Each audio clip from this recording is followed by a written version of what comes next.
Hey everyone, this is just one of the vans we just recently completed.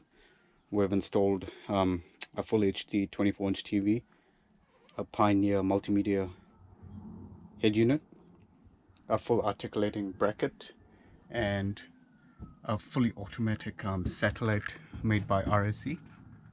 It's called the Southern Cross 52. I'll quickly just show you around. So this is the TV with the full articulating bracket that we installed here. These brackets are excellent. They allow you to really pull the TV out like that, and you can adjust it to whatever angle and height and so on and so forth.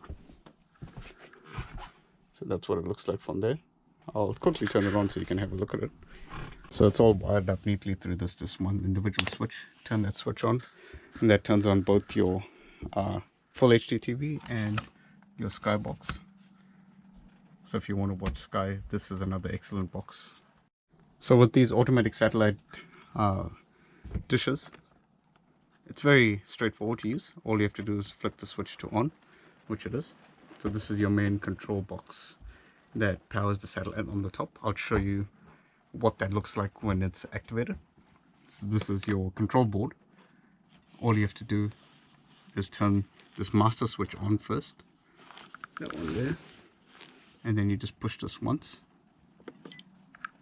and it lights up. It will tell you what status the dish was last left in. If I press this once more, see it says open.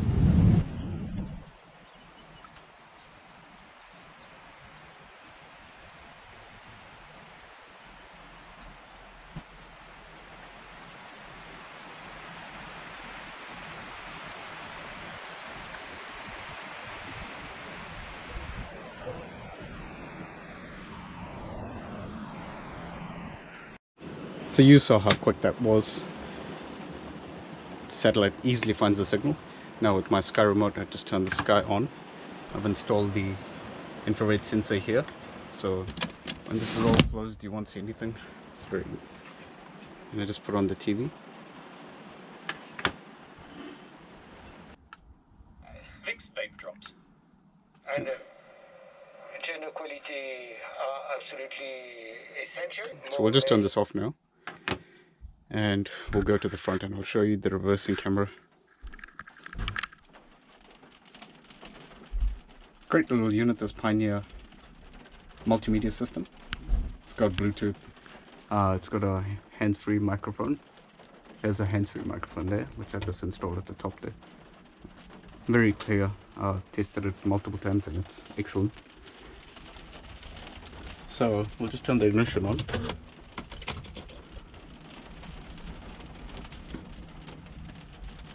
Let's go.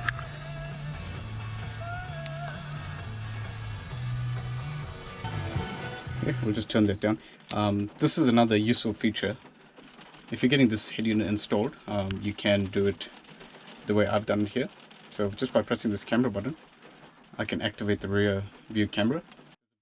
More work involved to do it this way. You've got to run a few more wires to the front, basically more wiring and more work for whoever's installing it, but in the long run this is worth it. So now I'll show you. So that was one way of doing it, where I just push the camera button and it becomes like a permanent rear view camera. It's great if, for example, you have bikes on the back, or if your curtains are drawn, you can just come here, push that button, push the camera button, and it automatically just fires up the rear view camera. Now we'll put it in reverse and I'll show you how the trigger works. So now we're in neutral, so I'll just pop that in reverse and it automatically switches over to reverse. So like I said, there's a bit more work involved in doing it this way. Now we're back in neutral and it's gone off and it's gone back to the main screen. Yeah, it's a bit more work to do it this way, but in my opinion it's very beneficial. I've done quite a few of these and it proves to be quite useful, especially when you're around city areas or urban areas. Yeah, so installed the USB cable as well. Just goes straight to iPod for Spotify and anything else related to your iPod or iPhone, iPad. Oh, one more thing, we also installed this here. This is another useful feature if your camper doesn't have it. It's a must nowadays, just to charge your mobile devices. It's a dual socket USB charger and also a 12-volt cigarette lighter socket, so you can plug in any other devices that you might need to, like your laptops, so on and so forth, and just charge it from there.